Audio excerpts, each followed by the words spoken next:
Hello hi, ഞാൻ ഇന്നിൻ്റെ dragon fruit അതിൻ്റെ വളർച്ചയും അതിൻ്റെ വളപ്രയോഗമാണ് കാണിക്കുന്നത്. കണ്ടോ, ഇതിലൊക്കെ ചെറിയ ചെറിയ മൊട്ട് പോലെ എല്ലാ ബ്രാഞ്ചസിലും കായായിട്ടും മൊട്ടായിട്ടും പൂവായിട്ടൊക്കെ വന്നിട്ടുണ്ട്. ഒരൊറ്റ തൈകളിൽ തന്നെ ഇത്രയും കായകൾ വന്നിട്ടുണ്ട്. കണ്ടോ, ഇതിപ്പോൾ പൂവായി വിരിഞ്ഞു കഴിഞ്ഞതാണ്. ഇത് കണ്ട, പൂ കൊഴിയാറായി. താഴെ ഇതിൻ്റെ കായ വന്നിട്ടുണ്ട്. ഇതിന് കൊടുക്കുന്ന വളമാണ് ഇത്. ഇതൊരു 20 ലിറ്ററിൻ്റെ ബക്കറ്റാണ്. ഇത് നിറച്ച് ഞാൻ ചാണകമാണ് വെച്ചിട്ടുള്ളത്.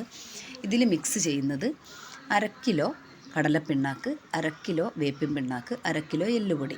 ഇത് നന്നായിട്ട് മിക്സ് ചെയ്തിട്ട് അടച്ച് വെച്ചിട്ട് ഒരാഴ്ചയായതാണിത്. ഇപ്പം നന്നായിട്ട് പുളിച്ചിട്ടുണ്ട്. കണ്ടോ, ഇതുപോലെ കുത്തി ഇളക്കിയിട്ട് ഇതിൽ 3 ഇരട്ടി വെള്ളം ചേർത്തിട്ട് ഞാൻ എൻ്റെ ഡ്രാഗൺ ഫ്രൂട്ടിന് ഒഴിച്ചു കൊടുക്കുന്നുണ്ട്. അതുകൊണ്ടാണ് എല്ലാ ബ്രാഞ്ചസിലും എനിക്ക് കായ ഉണ്ടായി കിട്ടുന്നത്.